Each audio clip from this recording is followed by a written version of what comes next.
Hello. जय श्री गणेशाय नमः। भाद्र कृष्ण गणेश चतुर्थी व्रत कथा। राजा नल की कथा।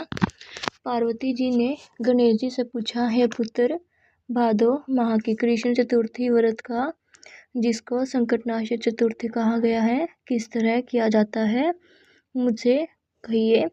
गणेश जी बोले, हे माता, भादो कृष्ण चतुर्थी संकटनाशक तरह तरह के फलों एवं सब सिद्धियों को देने वाली है। इसकी पूजा पहले कही गई विधि से ही करनी चाहिए। केवल भोजन से संबंधित ही कुछ विशेषता इस व्रत में है, सो बतला रहा हूँ। श्री कृष्ण जी ने कहा कि हे युधिष्ठिर, पार्वती जी ने अपने पुत्र की ऐसी बात सुनकर उनसे पूछा, हे पुत्र, भोजन में क्या होना चाहिए तथा पूजन में क्या विशेष बात है, उसे कहिए। गणपति जी ने कहा, गुरु द्वारा बताई गई विधि से इस दिन श्रद्धा भक्ति से पूजन करें। व्रती 12 महीने में अलग अलग नामों से विनायक, एक दंत, कृष्णपिंग, गजानन, लंबोदर, भालचंद्र, हेरंब, विकट, वक्रतुंड, आखुरथ, विघ्नराज और गणधीप गणेश जी की क्रमशः एक एक नाम से आराधना करें। चतुर्थी के दिन सुबह रोज के कार्यों से निपटकर व्रत करें, रात को पूजन करें और कथा सुने। पूर्व काल में एक पुण्यात्मा और यशस्वी राजा नल हुए। उनकी रूपवती रानी दमयंती नाम से विख्यात थी।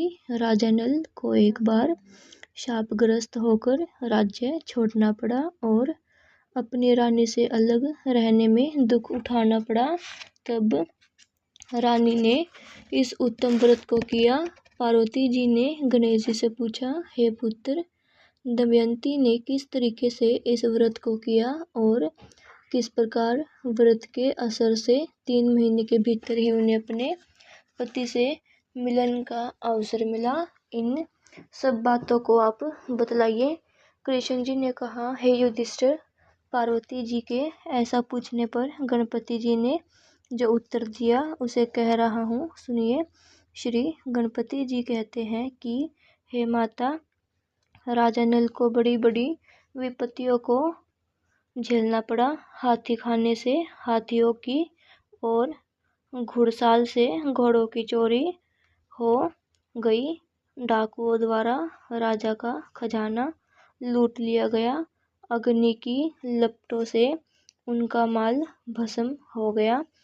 मंत्रियों ने भी राजा का साथ छोड़ दिया।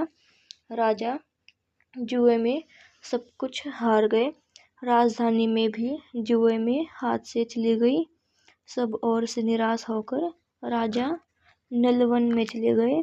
उन्हें वन में दमयंती के साथ बहुत से कष्ट उठाने पड़े। अंत में उनका रानी से वियोग हो गया। राजा किसी नगर में सय्यस का कार्य करने लगे। रानी अन्यतर किसी नगर में रहने लगी तथा राजकुमार भी किसी दूसरी जगह नौकरी करने लगा। जो कभी राजा रानी राजपुत्र कहलाते थे, वे ही अब भीख मांगने लगे। नाना प्रकार की बीमारियों से ग्रसित होकर एक दूसरे से बिछुड़कर कर्मों के फल भोगते हुए समय गुजारने लगे।